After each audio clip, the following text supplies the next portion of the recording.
Hello everybody, how's it going? So welcome to another One Piece review. This time we're covering manga chapter 1123.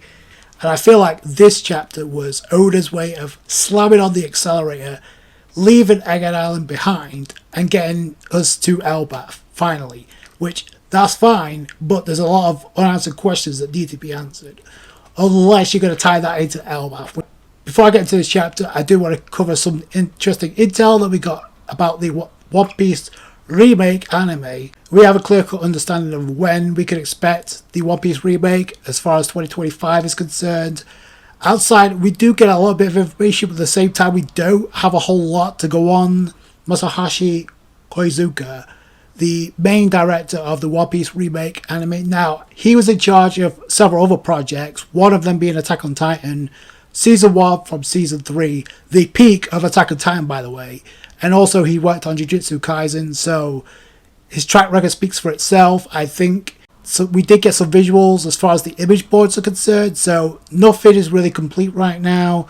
I expect if this really is dropping in 2025, then we'll get some sort of trailer later on in this year. Perhaps Jump Festa, that would make the most sense considering it was announced back at last year's Jump Festa. Those are the bits of information that we do have, and they are looking to put a crystal clear focus on not only the face expressions of the cast, but also focus on the imagery of the One Piece world, which is pretty cool considering the technology we have now, we did not have 25 years ago. So that's a plus to take in consideration here. Yes, it's two simultaneous One Piece animes going on at the same time.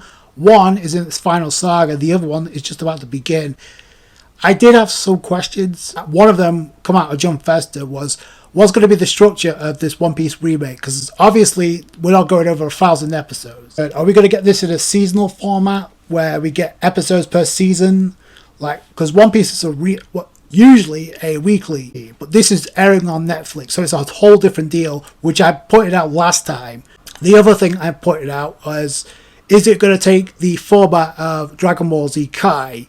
And what I mean by that is they lessen the filler, or at least get rid of the filler, and just focus on the canon stuff. I like how somebody actually pieced most of the episodes together as far as the East Blue Saga is, and that's what we got visuals of. No confirmation if it's going to go past that. We don't really know at this point. Like I said, there's a lot.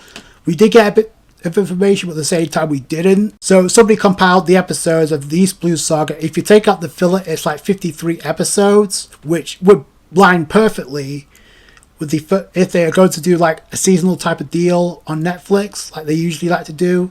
The other question I had was the voice actors. Like, who's going to be voicing the characters? Is it going to be the original voice actors, or are they going to hire new voice actors for this One Piece remake?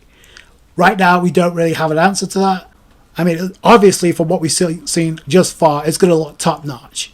Just by what we've seen alone with the image boards. But like I said, if we're going to get a trailer, it's probably going to be at Jump Festa. That would make the most sense. So that's the tidbit of information coming before this chapter. So we start off with the Yamato cover story, with Yamato on the cover page, with Denjiro and the kids who were previously lobbing stones at Yamato. Denjiro caught them from causing mischief, and now they're all eating Oden. So this is part of Yamato's journey. Like I said before, considering what we got in the previous chapter with Teach asking Katarina Devon and Van Ogre to bring Carabo with them, and if the information he brings to them is trash, then he's going to kill him. But we know what's going to happen, and we know Wano is housing the ancient weapon Plutar, which if Teach gets wind about this, you know he's going to be gunning for that, especially considering the hype around the ancient weapon that Ibu has. Now that's pretty much confirmed after this chapter, and we know he's definitely going to go after Shirahoshi at this rate. So I wonder what Yamato's role is going to be here, if that actually happens. This could tie in with the cover story, we don't really know. But I do like to know what the end goal is as far as Yamato's concerned, which we get to the aftermath of Ebert unleashing Joy Boy's Conqueror's Haki, and it took effect on most of the Marines. In fact, all the Marines, including the Vice Admirals, which is kind of disappointing considering we saw Doll kind of look like she was going to withstand it. You could tell this was Oda trying to get away from Egghead as fast as he could to get us to Elbaf. In fact, the only one awake there is Seraphim Snake, aka Seraphim Boa Hancock, trying to wake up the Marines, but that ain't happening. So, plus she's still in that bubble shield, so I don't know what's going to happen with them. That's another unanswered question. That's going to wear off. They're completely knocked out, which is a thing to keep in mind here. They're not killed. Doria Bragi and the Giants notice. Luffy notices this, and thanks to Yank and thanks Ema for helping him out. So that was actually pretty cool. Conveniently, though, I find it very ironic that Ema is standing there, but it cropped out Saturn because we know we saw Saturn with Ema the last chapter. So conveniently, he was absent in this chapter. So I don't know what's going to happen with Saturn, where he's going to go after this. He may pursue them, we don't really know. But we got the Giants going, let's set sail.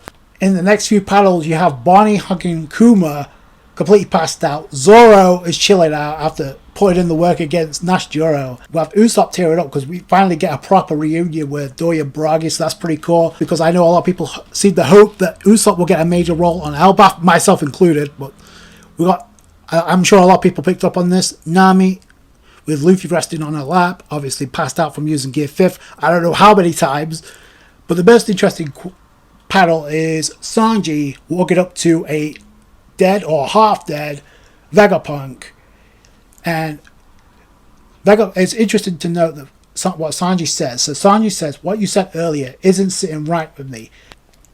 I couldn't follow everything you were saying, but it was pretty outrageous. Now at first I'm kind of thinking, wait, is he talking about the message he was broadcasting to the entire world, or is he talking about what he said to Sanji later on in this chapter? Because we go from there and we cut 2 weeks prior to when all this was orchestrated by Vegapunk. Well, technically, they figured out that somebody was stealing the power source of the Mother Flame, and they were using this mechanical sea beast to transport that over to the world government. That was pretty crystal clear. And this is where they come to find out the culprit had to be one of them, or at least the other 4 satellites. And I found it kind of messed up that Stella immediately kind of put the finger at Lilf. Several times he did that, and Shaka's like, we're the only ones with alibi, so it could have been the only 4. So I find it interesting that Pythagoras was there with them, and 1 week passes before the present, and Pythagoras kind of figures out that it's York who's the culprit, which is interesting. So, but this kind of explains a couple of things as far as like the timeline is concerned. But they come to find out the memories she's synchronizing with the punk records are completely fake. Also, the surveillance snails were tampered with. I kind of find it interesting or funny that Stella kind of apologizes to Love for accusing her, which is interesting because right now, unless something changes, like Lilf is going to be the only Vegapunk that's actually helping out the Straw Hats. We don't really know what's going to happen. We do get information as far as tying things up as far as Vegapunk's concerned, but that's all we got really.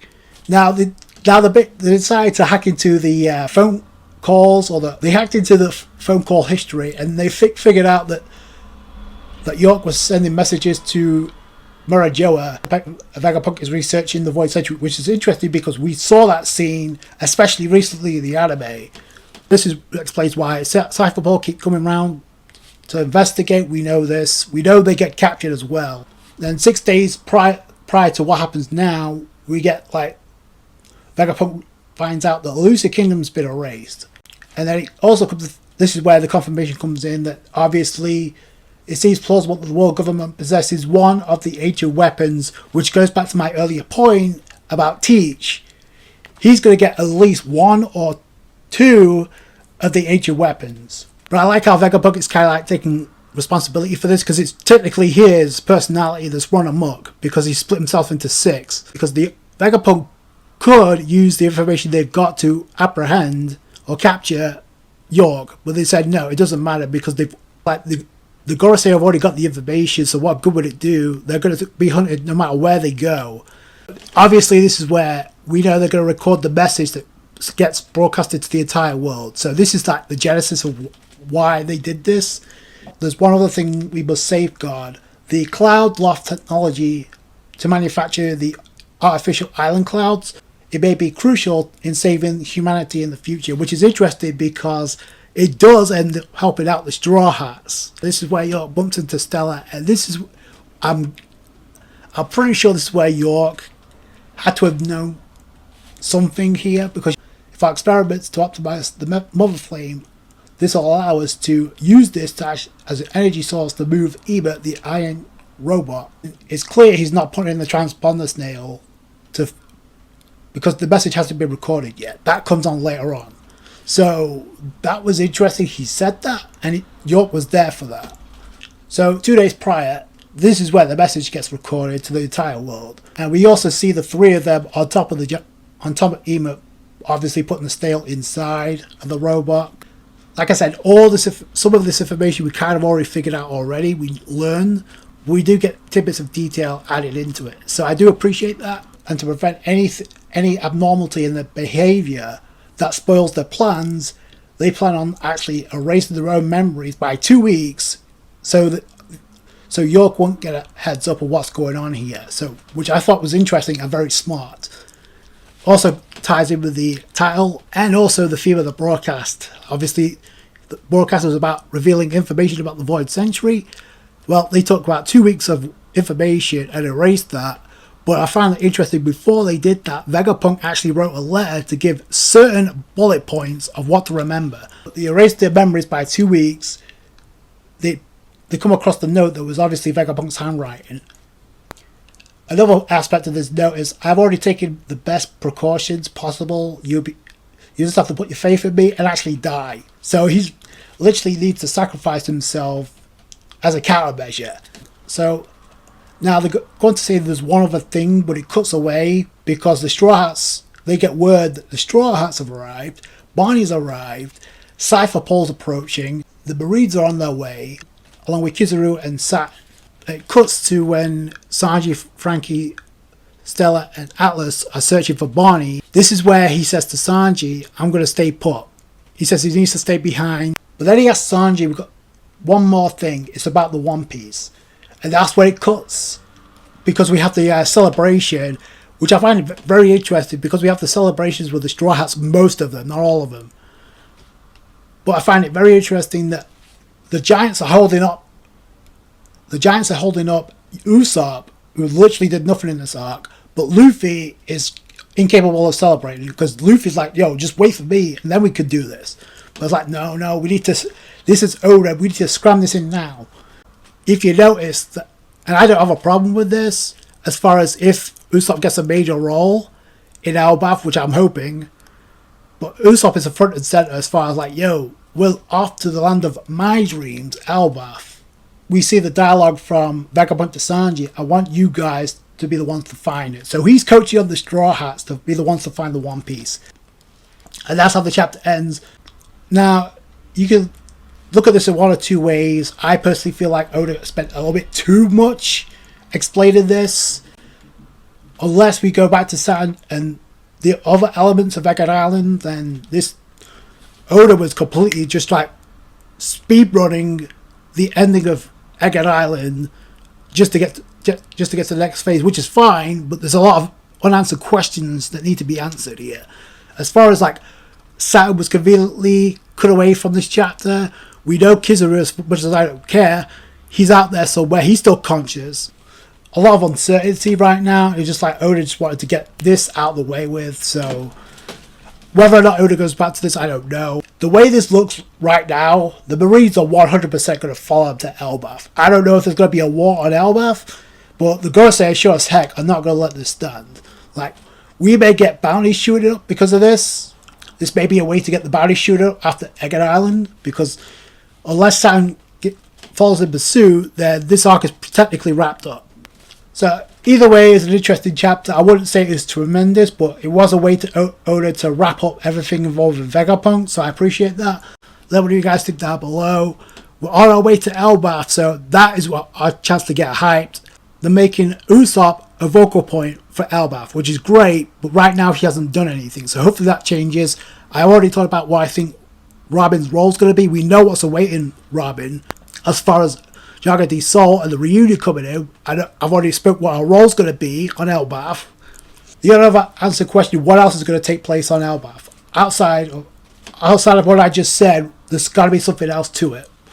Especially considering in the last episode, not in this recent episode, in the last episode of One Piece, We got information about potentially the royal poneglyph being on the ship belonging to the man marked with flames, who we still don't know who that is. I think people seem to think it's Scopper. A lot of people seem to think it's Jagadi's soul. But if it's on the ship, then it's not an then that confirms it's not an Elbaf. So I don't know. Let me know what you guys think down below. So that's going to do it for you guys. Thanks so much for watching. Like the review, feed it a thumbs up. I appreciate that. And I appreciate all you guys' support. Subscribe to the channel for more One Piece, and I'll catch you guys on the next one. Thanks, guys.